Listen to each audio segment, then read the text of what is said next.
Okay, everyone, we're going to continue. It's an easier Gemara now. I don't know, easier.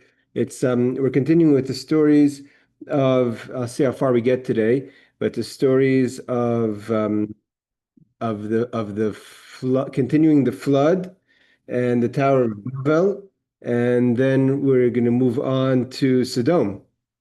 And these are all peoples that lived at a time that, because of their actions, they're on the list of generations that either do or don't have a portion in the world to come.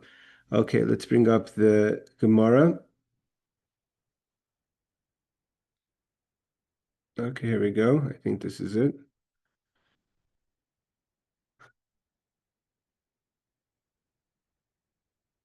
Okay.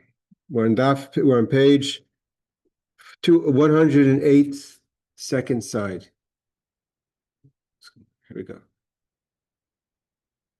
Okay, we're down. We're holding the story of Shem, the son, well, he's not the eldest son, but he's the most prominent son of Noach, and the servant of Avraham, Eliezer, where Shem is telling the servant about different happenings on the ark, and Shem is saying this firsthand, right? He was on the ark, so he knows what happened. So he says like this.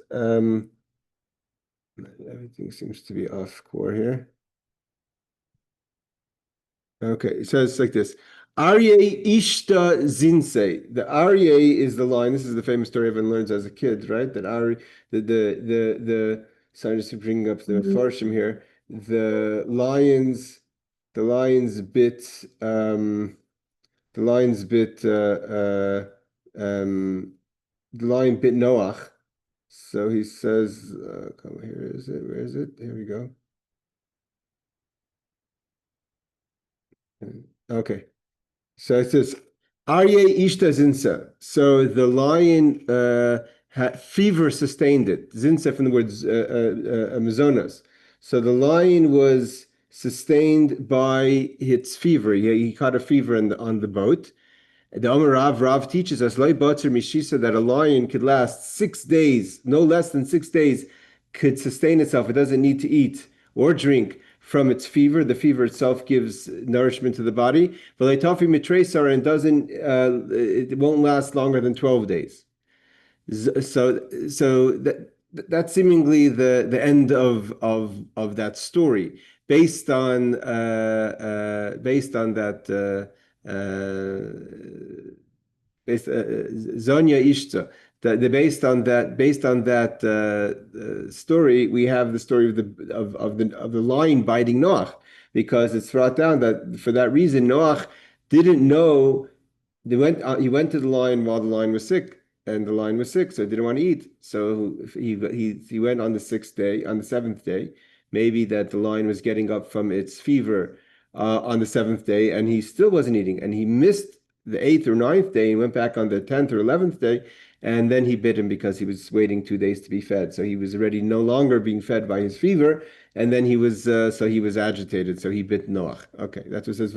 It's brought down in the pasuk Vayisher Ach Noach. From this we learned that Noach was alone, so to say, and he got bit by the lion. So just a nice medrash. The Anaf Yosef says that based on this medrash, so we understand, based on what Rav says, we know from exactly what animal it was that bit him.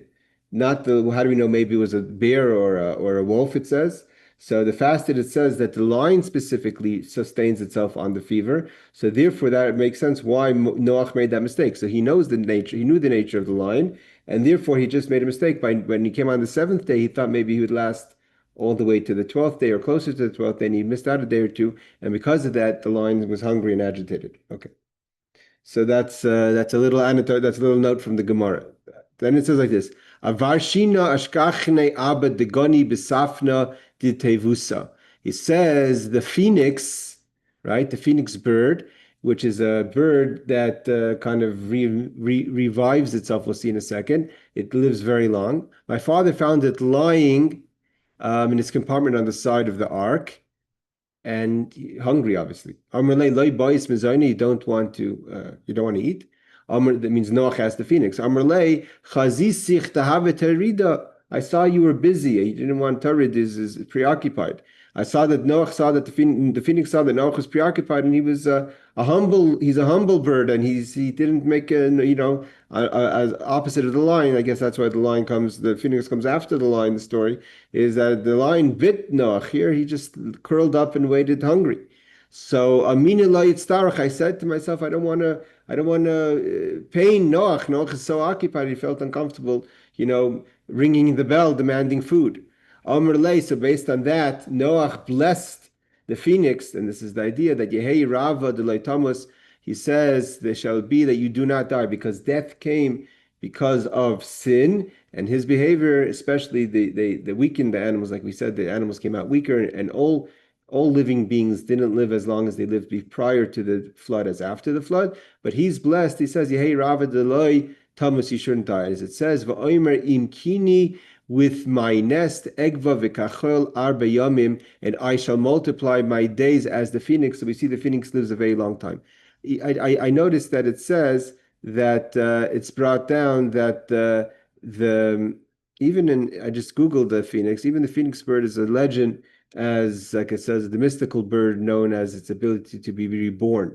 So most commentaries actually understand it like this, that it's not that it doesn't die at all, but it says, like the Yad Ramah says, that El Shemar B'Yom Yos Misharchais, he lives very long. The Bereshis Rabbah says that it lives for 1,000 years, and after 1,000 years, its body kind of decomposes and comes back to life. But nevertheless, it's brought down to Rosh Chaim that if not for the blessing of Noach, he obviously wouldn't have lived so long. So he lives super long, or she lives super long. Okay. So I see that if you go online, you could see that you could study the phoenix. It's a kind of a legend bird that has this blessing still today from Noach. Okay. Rashi says, Isha Zinsa Chama, what's it talking about? It's talking about the lion, that the lion is Zinsa Chama, if it has heat, meaning a fever, its fever it gets provided by its fever. Like people are not like humans are not, you don't need to eat as much when you're sick. Achzazu v'zanu, and therefore it was provided. And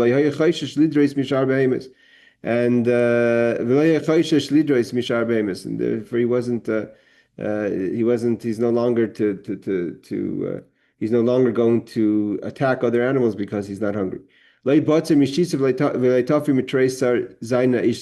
lion is no less than 6 days when it's sick, does it sustain itself, and no longer than 12 days. It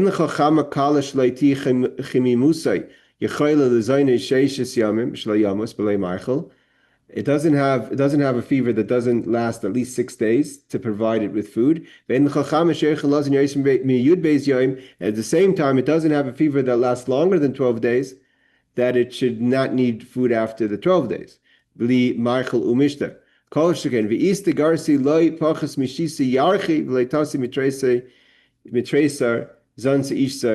Some people say that it's 6 months or 12 months that the fever sustains the lion, and and Rashi says that doesn't make sense to Rashi, that would be the case, that a lion sustains itself on 12 months, of food from its fever. Rashi says the phoenix doesn't die ever. In its place, he found him in its cage, or its cheder, its room, its place on the boat. So the Reb Steinsaltz, of course, would love. Everyone who knew Reb Steinsaltz, all of a sudden, his yahrzeit is coming up soon. Was very very loved animals. So he says a fever sustained it. One with high fever does not usually eat, and can be sustained for a period from the fat reserves in his body. And the lion has 6 to 12 days, or Rashi quotes a medrash 6 to 12 months, but Rashi doesn't feel that's accurate. May it be God's will that you shall not die. This does not mean that the bird is immortal. It means that it lives long, like the Yad Ramah says. In the Medrash, on the verse in Job, it is explained that after living for 1,000 years, the phoenix enters into its nest and is burnt and is then reborn.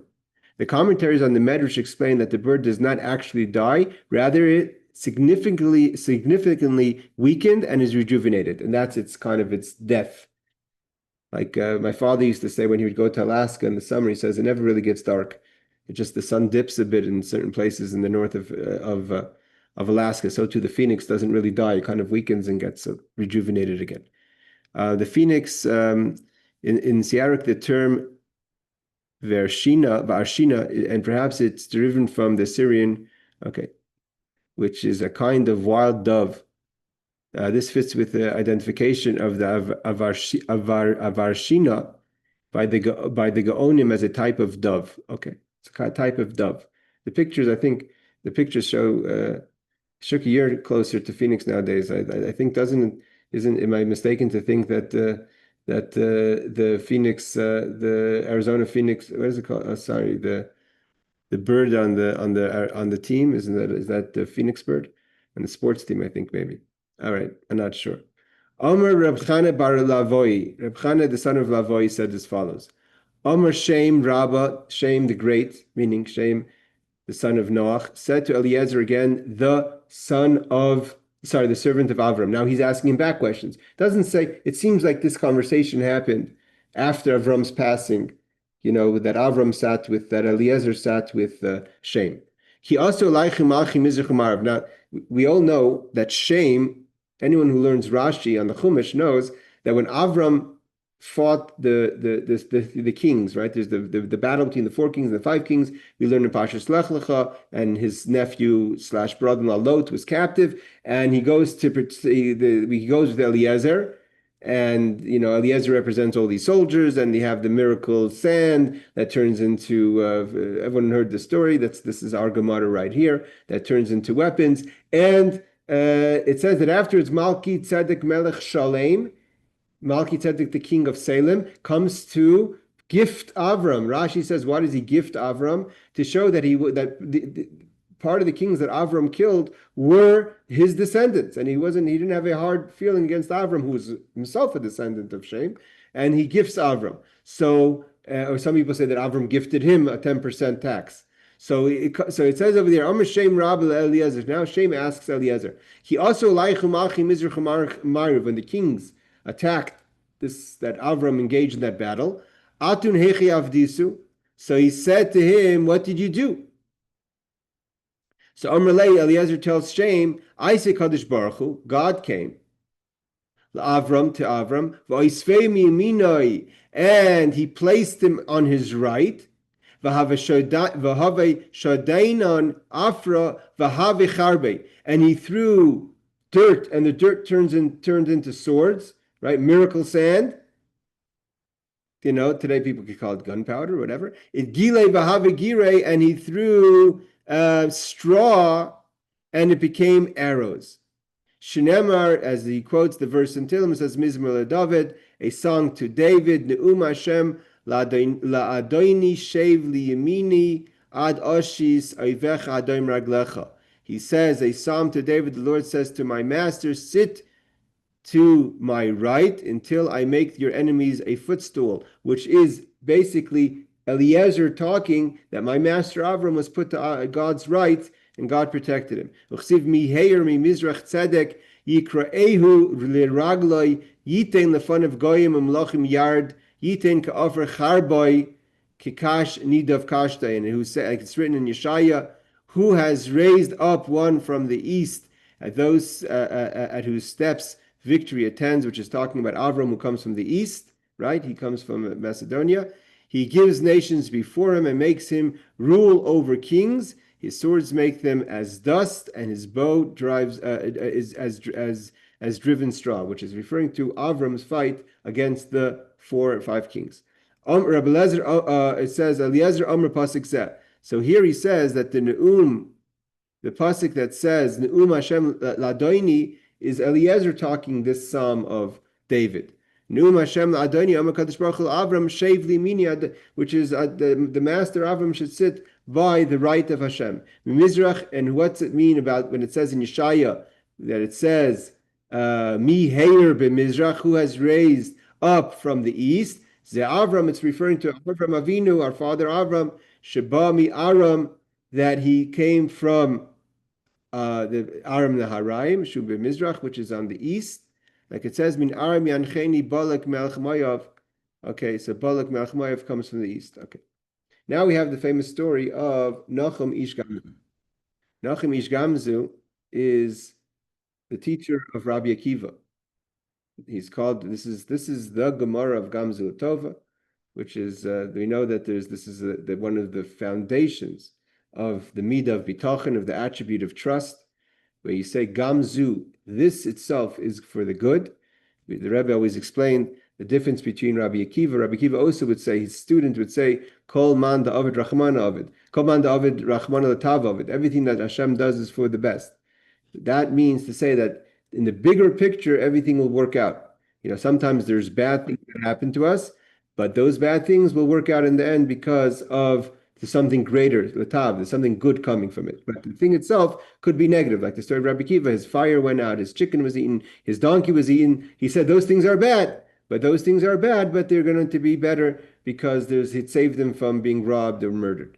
Rabbi Nachum Ish Gamzu was even deeper. He didn't say that this thing is going to be, it's good because it's preventing something worse from happening, but Gamzu Latova, this itself is good. It means there's good in everything. There's not that a bad experience will lead or is better than a worse experience. So Nachum Ish Gamzu, Nachum the man who said Gamzu, Havaragel Dechol Havad the Havasoliklei, whatever situation or circumstance happened, Omer, he would say on every situation, Gamzu, this itself Latova is for good. Yoim Echada, Ba Yisrael Lishaduri during the Kesar. Okay, he lived, if he's the teacher of Rabbi Akiva lived a very long time. So it's hard to understand exactly when Rabbi Akiva was a student of Nachum Ish Gamzu. I have to check, you can check online, but Rabbi Akiva definitely lived out in the time of Bar Kochva, which is 52 years after the destruction of the second temple. He's killed in the Dar Hashmad, right? We learned about Rabbi Akiva, we just read about it in the Eicha, in the Kinos, that Rabbi Akiva is one of those killed by the Sari Aruge Malchus. But he's very old, so he's 120 years old, and he was a supporter of Bar Kochva after the destruction of Beitar, the uprising of Bar Kochva. You could read about it. That was the uprising 52 years after the destruction of the Beis Hamikdash, when the Jewish people felt that the Adredian came in and they had false hope of an opportunity to rebuild the Beis Hamikdash. Instead, they built Roman buildings on the temple. The idea that he plowed the Temple Mount. So they started the uprising of Bar Kochva. And at the end, after the uprising was put down by the Romans, starts the Dar Hashmad, which is one of the worst times of our history that the Jewish people went through. And in that time, Rabbi Akiva was murdered by the Romans. But Nachum Ish Gamzu was his teacher. So we have to assume he was, let's say, around the end of the Second Temple, but still under Roman rule. So it says, Yom Echada Ba Yisrael Ashturi during the Kesar. So the Jewish people wanted to send a doron, a tax or a donation, to the Caesar. Amr Bahadei, so they said, okay, we'll just finish over here and then go to the continuation of the next page.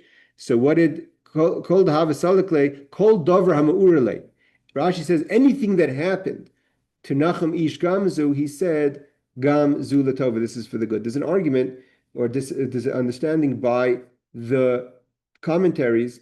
If Gamzu is one word and that's the name of a city that's near Lud, or Gamzu is, like I said, Gamzu Tova. This is, he got a nickname for, Happy John. So this is Nachum Ish Gamzu, the person who always says this is for the good, always a person with tremendous trust. So Reb Sheinzat says Nachum of Gamzu. So his name apparently stems from the name of his hometown, Gimzu, which it was adjacent to Lud, which is near Tel Aviv or near the airport in Eretz Yisrael, and is mentioned in the Bible in Divrei Yomim Chronicles 28:18. Due to the distinctive personality, always proclaimed Gam Zulatova. This too is for the best. The name of his hometown was appended to his name in an act of wordplay. Okay, so Dora means that they sent a gift. All right, they sent a gift to the Romans, and now we're going to see who did they send it with. They figured to send the gift with Nachum Ish Gamzu. Man Nishtar, who are we going to send the gift with? Nishadar, we will send it with Nachum Ish Gamzu. Why? because there's a concept in our tradition that Nachum Ish Gamzu was a Melumad Benisimhu, a person that miracles around him. It means a person that, we have these type of tzaddikim throughout history, that we call them a people, righteous people, men and women who are Melumad Benisim, that there's always miracles around them. So when you're sending a gift to Rome, to Caesar, better to send it to someone if there's a need for a miracle, that miracles happen around this person. And Nachum Ish Gamzu, and that's because, and why were there miracles? Why was he Melumad Benisim? What merit did he have? What chus did he have? That he should be a person that is, it's a normal thing for miracles to be around him because of his tremendous bitachon. He had such absolute belief in Hashem, that Gamzu Latova, that obviously that itself, in Chassidus it explains, Alter Rebbe explains, he would go up to the source of where, everything negative has to have a source in holiness. There's no real existence in negative. Negative on his own doesn't have an existence. So anything has to have a shorish, a root in holiness. And from that root has some, whatever the reason is, that there could be gvuras, dinim, there could be severities, judgment that manifests the negativity. Nachum Ish Gamzu went all the way to the root, to the positive of what's the root of the negative, and from there he was able to transform it to be able to turn into to miracles, like it says about Chanina ben Dosa. Chanina ben Dosa's daughter said, we have no oil, so he said the vinegar will work. And why? He was also Melumad Benisim, because he had the same idea. Rabbi Chanina ben Dosa went all the way to the beginning. The same energy that makes oil burn, the sides that oil should burn, is the same place that vinegar could burn. So she was able to light the Shabbos candles. So the Gemara says, "Bahadi man biyad mi nishlach." Who should we send the duran, the gift, tax, whatever you want to call it, to Caesar? We'll send it with Nachum Ish Gamzu. He's a Melumad Benisim. There's an extra insurance policy with him that if there's a necessity, his power of miracles will override, and we'll see that it was needed. Kimatalahu diura boilemevas. So it happened. So when he reached a certain lodging, he went to the hotel, schlepping. So what did they send? They sent this huge box of diamonds and gold, right? They didn't have brinks then. So who was their local brinks was Nachum Ish Gamzu with this big chest of gold and diamonds. So he went to the hotel and he had the box there.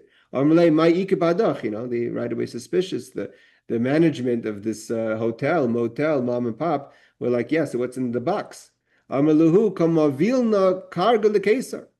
He said to them, I'm not sure why he told them what it was, but in the story, it looks, when you read the kids' stories, it's as if they snuck into his room to check. But the Gemara says he told him. It says, I am taking a head tax to the emperor. So obviously, there's money in the box. Kamu Balela, so they woke up, meaning the management of the hotel, woke up in the night when Nachum Ish Gamzu was sleeping. Shareinhu lisifte, so it says they opened his chest.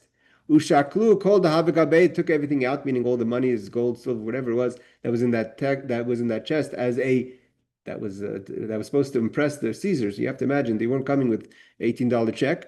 And umalanhu afra, and in order to fool him, what have you, they filled the box with earth. So the box still has the weight, so to say, and that's it. Kimata lahasim ishtak achra. It says that when he arrived there in Rome, earth was discovered in the chest. Means only when he arrived there. In the stories, it's brought down that the Yad Ramah wants to add spice to the story. The Yad Ramah says that he opened the box in the morning in the hotel, and he saw that it was dirt, and he says Gamzu Latov. He knew he was in no position to accuse the hotel owner, and that wouldn't work in his favor. So he just said Gamzu Latov. This is for the best, even though he knows now they're schlepping a box of dirt to Rome, to the Caesar, and practically, if you don't have tremendous bitachon and you're able to say Gamzu Latova, and most people would fall into extreme anxiety.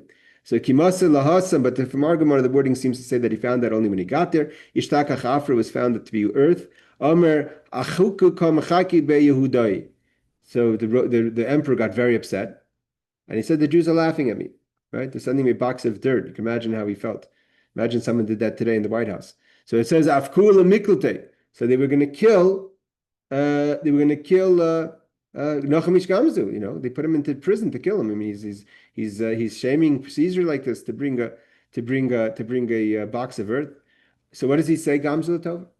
This is for the best. Not just that something better is going to happen. This itself, there's something good happening right now. Asa Eliyahu, so Elijah the prophet came. He came in disguise as one of the Roman aristocrats, generals, what have you. Amr Luhu, he said to the emperor, Dilma hai afra me afra da Avram Avinuhu, right? So Eliezer just tells us on the end of the past page that how did Avram fight the kings was by throwing earth, and the earth turned into stones, and the straw turns into into knives, and the straw turned into arrows. So Eliyahu came in as one of the people there that had, obviously, I don't know how that worked, but either way, they listened to him, and he says, maybe this is the earth of Avram Avinu. The Jewish people have mystical earth. The Habashadi Afrei, Habichabre, when they threw earth, it turned into swords, and Gilei Habigire, and the straw turned into arrows. So Badik v'Ashkul Hachi, they checked and it worked. The earth turned into knives, and the straw turned into arrows, and it was a tremendous value. All of a sudden, something diamonds, right? Caesar's not lacking diamonds, and another $1 million, another $100 million. What are you going to give him? But now he's giving something he can't buy with money, something that he could be victorious in his battles. So Rashi says, "Kimate lahu daira k'shagi loisim alon." When he came to the hotel, lemivas lalon, to sleep, is sharinu lesitfei hetira argoizim v'hamartzpun upatchum v'notlu kol masha b'toicha. They opened up the suitcases of Nachum Ishgamzu and took out all the money. Achuke matzchi, says they're laughing at me. So now the Gemara says an interesting thing.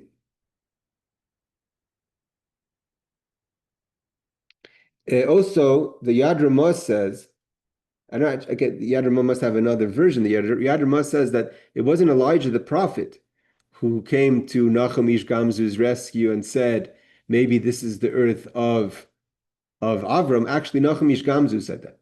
Means, again, this is the Yad Ramah is kind of really emphasizing the bitachon, the trust that Nachum Ish Gamzu had, that not only did he see the earth in the hotel and schlepp the box, and most people would run away or go back to Israel to get a replacement box. He continued on his way, even though he was counting the box of earth. According to Yad Ramah, he saw it in the hotel. So Yad Ramah says also that he was the one who said to Caesar that this is the earth of Avram. But either way, whether it was Elijah the prophet or him, but now the Gemara tells us Hava Machoiza, there was a province or a place that the Romans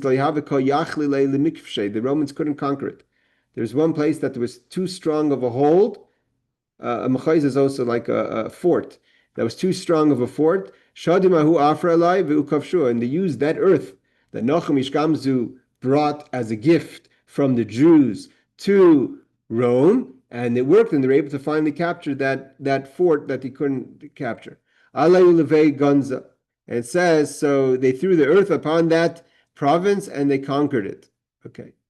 So it says they brought him to the treasury. Amre, they said, Shkol denichelach, take whatever you want from the treasury. Malu l'sifta dahav dedava, so he filled his chest with gold. And now he's not only he brought dirt, and he's coming back with gold. He was bringing gold, now he's bringing back gold. I think I remember somewhere, I don't know why, I have somewhere in my head, maybe I'm mixing stories that he found. He found scrolls of decrees against the Jewish people and ripped them up. That was his gift. Maybe I'm confusing stories. It's like this. So he had on the way back. Look at the chutzpah of Nachum Ish Gamzu, right? He had such certainty. And most people would, when they went back, would find another hotel to stay in, right? On his way back, he goes to the same exact hotel that robbed him. So the people from the hotel said, "My amtis be malka." They said to him, "What did you bring the king's palace?" They're trying to figure out what happened. How did he survive? So here he has a little bit of revenge. He said, "Amaluhu." He said to them in a kind of in a remez, in a hint, "Ma deshakli mihacha amti lahasam." So he says, "What I took from here, I brought there," meaning the dirt. So like it says over here, the residents concluded that the earth which they had filled the chest had miraculous properties. They said they realized that they were the owners of this earth. It was from their hotel. Amti lahasam So they took dirt and brought it also to the Caesar. Look, we have also the same dirt that Nachumish Gamzu brought. And they took the dirt and it was dirt and they killed him. So poetic justice for the hotel owners.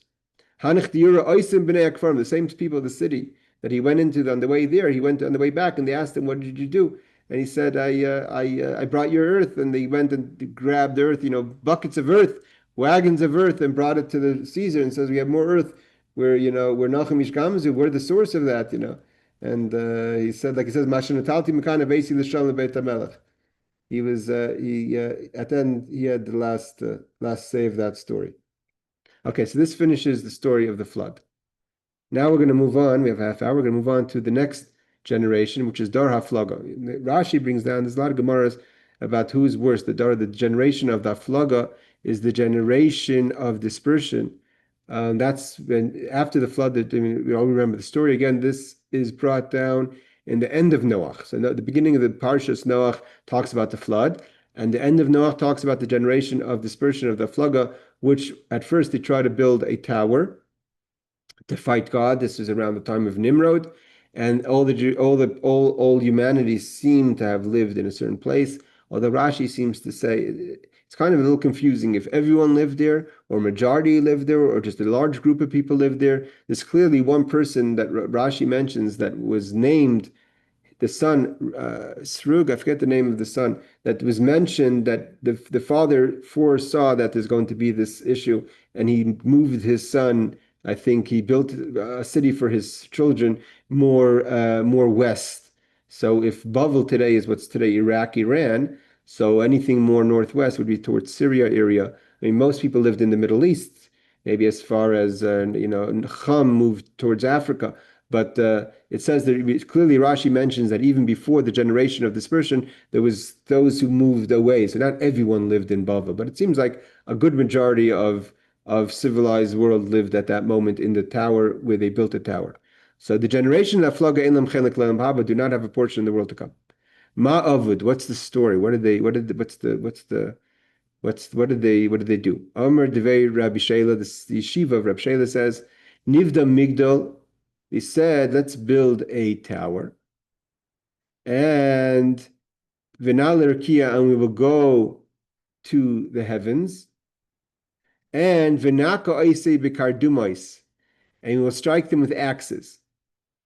Why? Kideshi Azuv V'meimav. They felt that the water was like in this big receptacle or something. The heavens was holding the water, and we all know that the world's dependency on water, right, is everything. So you can't, if you don't have rain or naturally you have other sources of water, so you have no crops, you have no food, you have no life. Everything's dependent on water. So if he's controlling this world with his water, so we'll break the source of water and we'll bring the water down by force. Some feel that's the pshat. Others feel the pshat is that to get rid of like the flooding water, like he can't flood us again. So mchaku alo b'marava.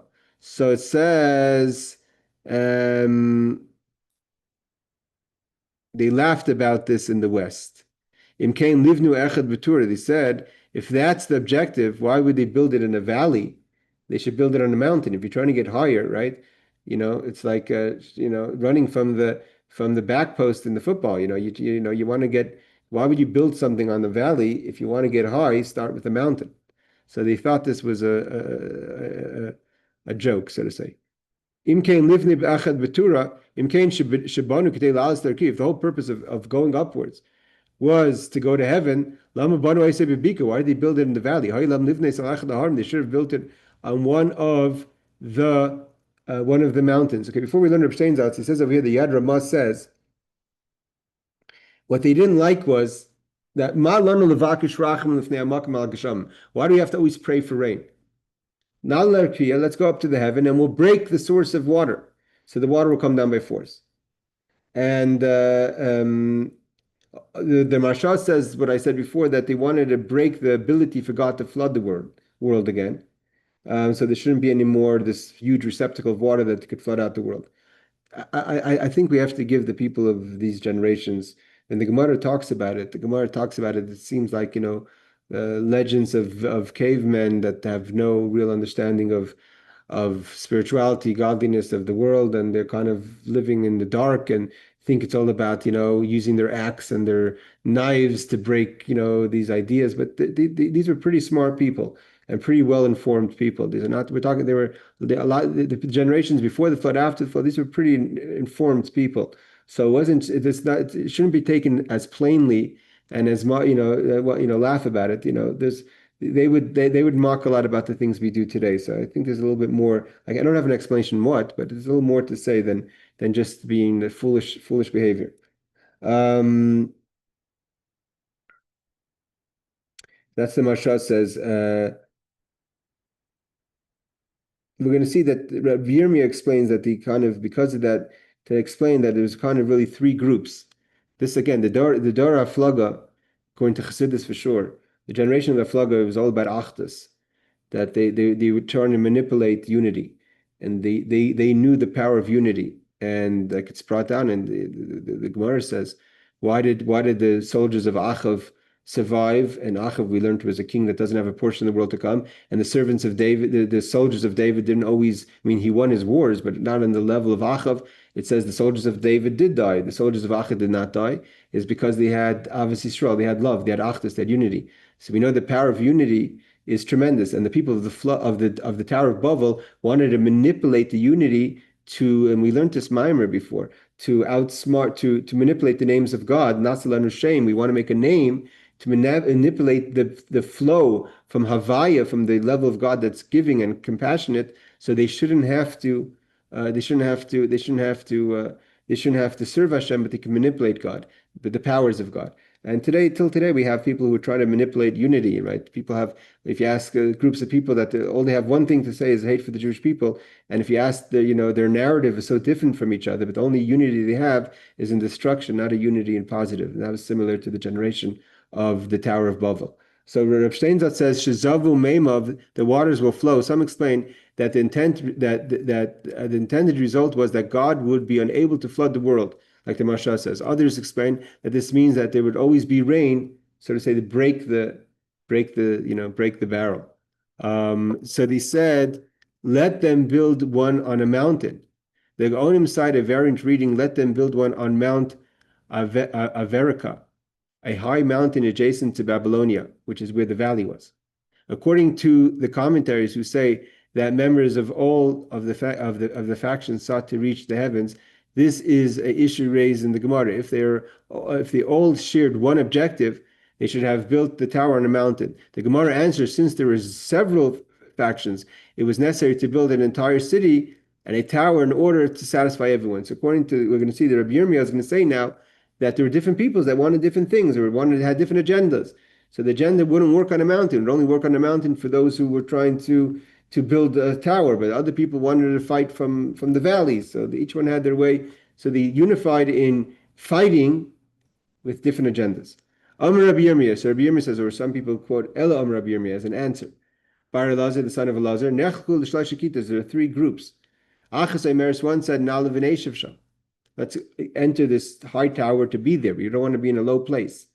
Some people say that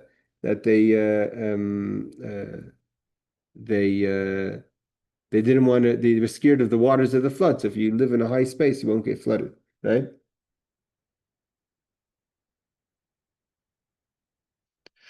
Hold on. Okay, yeah. So the Mefarshim say what I said before. So he says like this. Other one said, the second group said, Achas Emeres, the other group, the second group said, Now we want to serve idols. Achas Emeres, we want to make a war with God. Zusha Emeres, this is what the verse says, sham, hefitsam havaya. So it says that those, sorry. So Nalav and Aslan Mecham. Zosha Meres Nalav and Eshav Sham, those who wanted to be there, they wanted to live in a high space. Hey, Fitza Hashem. So God dispersed them. Vizusha Meres Nalav and Aslan Mecham, those who said we want to wage war with God. Nasa koifim v'ruchais v'shedim v'lilim. It says they became apes. I guess that's the source of humans and apes, spirits, demons, and female demons. So they were turned into zombies, right? That's the idea of zombies. They were turned into subhuman entities, those who wanted to wage a war with God. The third one that said they want to go serve idols, that's what it says that God changed their languages. So what does it mean? They changed languages, they didn't have a common language anymore, so there was no avodah. It affected the service of avodah zarah because they couldn't communicate properly anymore. So Rashi says, "Hafitzim pizram b'chol olam." That's where people started to be dispersed from the Tower of Babylon. Is when people dispersed all over the world. Again, that would explain a lot of peoples that are natives in certain countries. You have the natives in America, the natives in Australia, could be from the times of this story. So they were the ones who wanted to fight against God. They turned into shadim. What is the definition of a shade? Rashi says the yesh lehem tzuras adam. They have the form of a human. They eat and drink like people. So the demons look like people and eat and drink like people. What is a ruach, a spirit? Beli guf v'tzura. They don't have a form or a body. So there's a spirit and there's a shade. Lilion is tzuras adam elisheish them kanafim. They look like people, but they have wings. When you talk about certain horrible people in history that they were shadim, that would go according to what Rashi says over here. There's certain people that could live amongst us that look human, eat and drink like humans, but they're really demons. The Lilian is the ones that the image of the demon that has the wings, but that's not a shade. That's according to Rashi at least.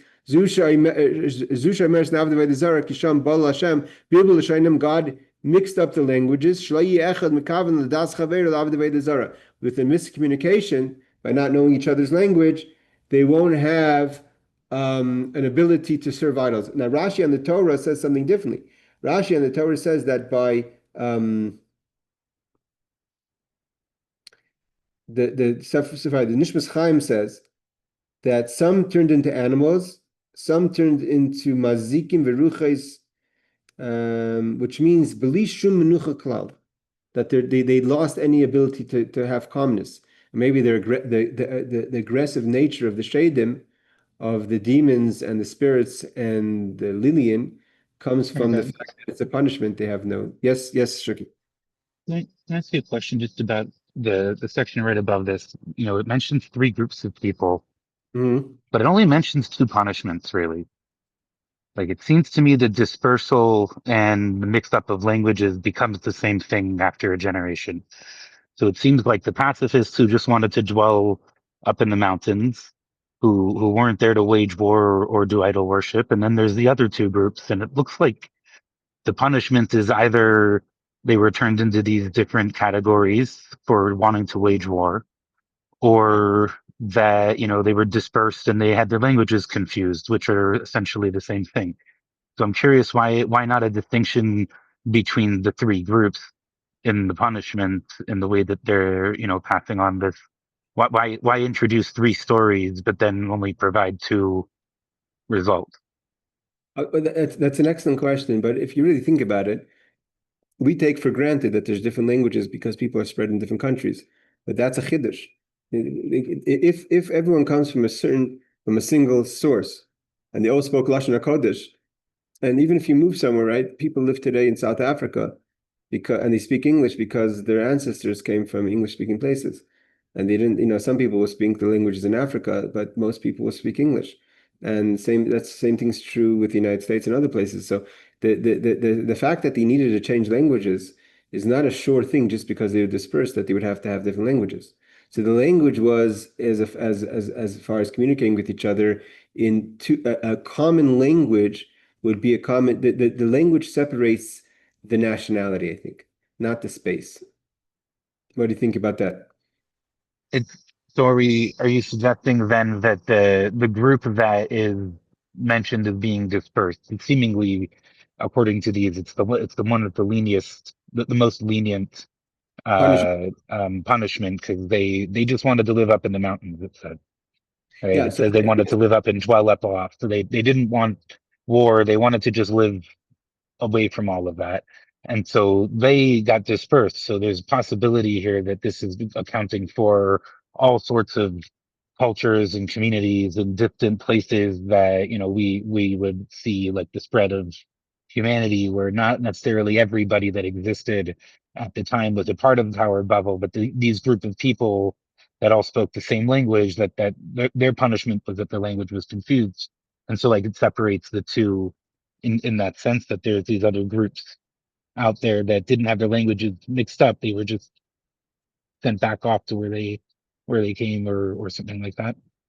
Yeah, I think so. I think like the dispersed in space doesn't guarantee means you could have a common language. And I think the language is not just the actual words of communication, but it's also I think the difference of the culture. A lot of the culture, it seems like from what when the Gemara is saying is the culture is based on the language. It's because there's a different language. He says it affects their ability to serve idols, right? So it affects their ability to serve idols is what's idol worship fundamentally? It's things that you believe in furthering your own interest is a way of getting what you want without losing self. So it's a magnet. You're building up your yeshus, your own needs, your own agenda is connected. That's the idea of avodah zarah. Avodah zarah is to magnify what I want under my rules. And by changing the language means that the agenda has changed. So it's what we have when we see differences. And I think Hashem was protecting society by that, because the problem is that if you have no balance, right, till today, you have the different cultures and different needs of different countries, and a lot of that's not just based on countries that are blessed with certain natural resources versus others, but it also has to do with different fundamental interests and beliefs and what's important in life. I think that's what kind of falls out on the language versus dispersion. And I'm just saying it from my own top of my head. Right. It's not. I don't have a source for this. So No, I appreciate it. Thank you. sure. So Rav Sheinzel says, "Let us ascend and dwell there. Let us ascend and wage war." Some explain based on most accounts in the Medrash, "Let us ascend and dwell there in the heavens. Let us ascend and wage war against God." Yet the language in the Torah indicates that they sought to dwell in the tower, and their sin was that they did not wish to disperse and settle the world. So another explanation, which is what Shuki, you were saying, that the actual sin was that they just didn't want to go out and live. So God just sent them out.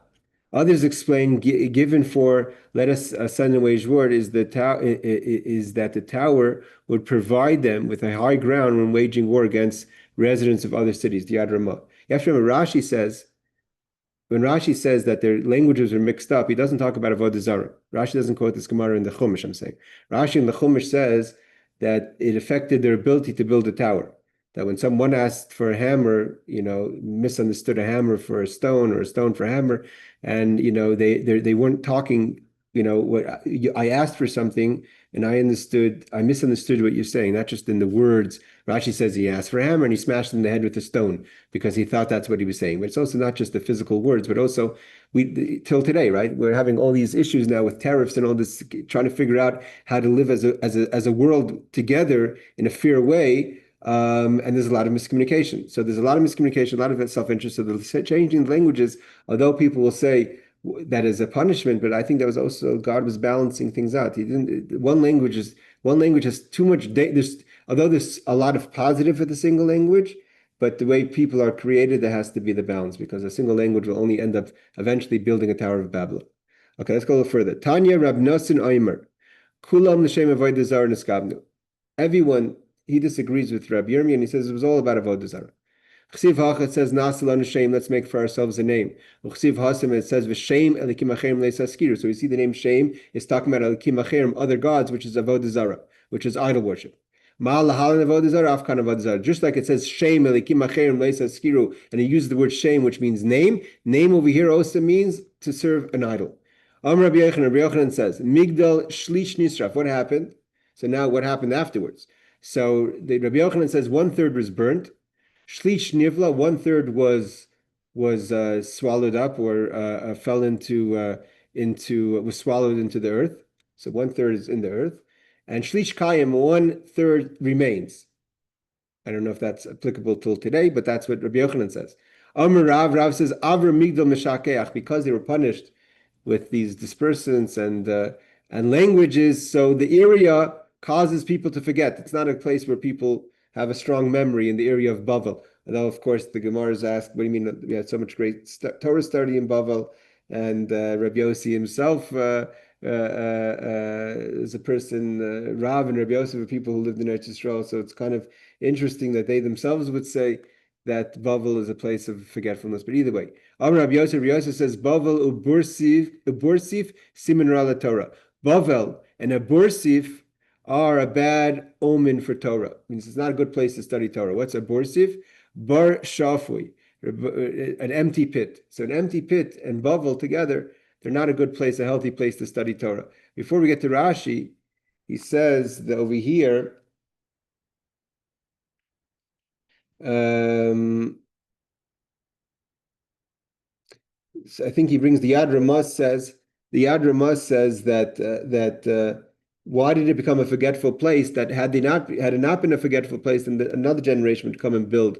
So kind of anyone who comes, it's a place where people kind of forget their agenda. So otherwise they would just do it again.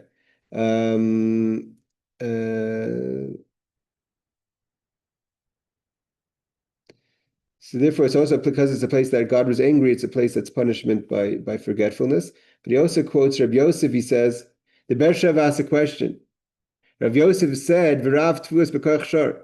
We learned before that Rabbi Yosef says that then the commentary on the contrary, Bavel is a good place for growth, and therefore he was tremendous in Torah. So we see there's different ideas of how we look at Bavel. But Bavel, which is Iraq, was a place for Torah for many. The Gaonim lived there, the yeshivas were there. Torah came from Bavel, right? So, but nevertheless, it says it's not a good place for Torah. Shlish Nivla, Rashi says, 1/3 of the building of the tower was sunken. Nivli Yisay Deseh Mishukasi Bekarka Ad Shlish. It's sunk into the ground, its foundation. 1/3. V'shlish Shamayla Nishraf, the upper third was burnt. V'shlish Emtsai Kaim Bekarka V'leishi Oimid Ba'aver. So Rashi answers my question.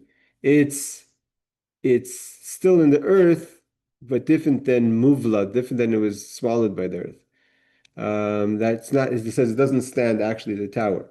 Avra Migdal, Miroish HaMigdal, Klaimer Kamay Avra Shalir, means to say like the area.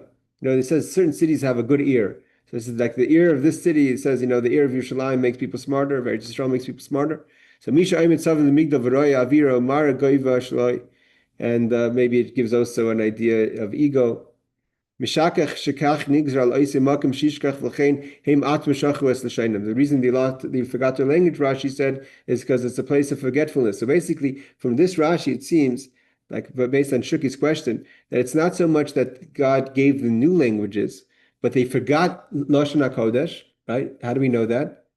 We know that Paro knew every language but Lashon HaKodesh, right? That's what it says. Yosef was smarter than Paro, that he knew Lashon HaKodesh. He didn't know the other 70 languages. Paro knew every language that was created after the Tower of Babylon, but they all forgot Lashon HaKodesh, so he never learned it. So seemingly from Rashi is because they forgot their language, they had to reinvent 70 languages. So they started from beginning. So Rabbi, I just a fun going back to when I was studying in yeshiva in Israel. One of the things that I remember going into with someone is about the difference between the belief in certain types of actions and miracles and experiences, and we were learning a lot of it from the Ramban about the story of Bavel. And one of the things that it says there is that there's a little bit more about the idea that Lashon HaKodesh was a lingua franca. It was a language that didn't matter what country you were from. Everybody spoke Lashon HaKodesh, so they were able to talk to each other as if they were traveling from country to country, much like French, much like English, much like, many languages throughout history when there's been a large enough space, conquered or kind of traveled by the same people. So everyone came from their place and they had their own language, but they knew how to talk to each other in Lashon HaKodesh. And by the Migdal, Hashem removed the ability for them to talk with each other in that lingua franca, and so they could still talk to each other in their own groups. They all knew their own languages, but they weren't able to communicate in this universal language, or it was banned, or it was made confusing for them when their languages crossed those lines. That's very interesting. So the Ramban on the Torah says that the Ramban on the Torah says that the languages wasn't something new, it's something they had, but they forgot Lashon HaKodesh only. Very interesting. Thank you, Shaki. That's a very important point. Mishakach shekei nigzral, that would also answer the question with Paroi. Mishakach shekei nigzral oise makam shishkach. It was God decreed this is a forgetful place. Therefore, they also forgot their language, meaning Lashon HaKodesh. Bavel borsif siman ra l'Torah shemishakachin alimud masha imdim ba'aver hamigdal. Again, if it makes you forget you're learning, you're studying, it's a bad place. Siman ra klemer shamim siman shmam siman shikchahi. They're in their name themselves. You can see their forgetfulness. Lam nikra shmai borsif bar sha'afi bar she'nirtukan mimemav klemer mishakach adam kol mashalamid. Just like a bar that has no water. So water is also study. It doesn't hold any water. It doesn't hold any information. Shafi kemoya shayfes yayin lashen hurak mikli al kli theimash shema bavel shemashakachas amr yosef kisham balal vishabal kadosh baruch hu esashanim l'shem l'sham lakachi mishkachas. Again, all about that moving something from point A to point B. If water goes from one bowl to the next bowl, it's not in the first bowl. Languages, it's a forgetful place. There's a lack of what you had before. Okay, let's just finish the last note.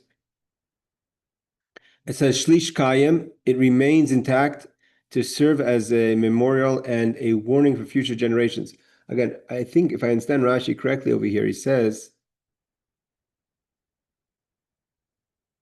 the karka. I'm not sure, maybe means in the karka. No, karka means it's inside the earth. So I'm not sure how would remain as a warning to future generations if it's in the earth. Okay, Bursif is, some consider this as an abbreviation of Bar Min HaSefer, empty of books, of study. It means ignorant of Torah knowledge. And in this context, it means that it causes one to forget Torah. So there's basically an idea. We know that there's places that, right, Eretz Yisrael, when I went to Eretz Yisrael the first time I was 18, my grandfather's Mr. Weiss asked me, the first phone call, Numan, are you smarter? It says Eretz Yisrael makes a person smart. So Bavel makes a person forgetful.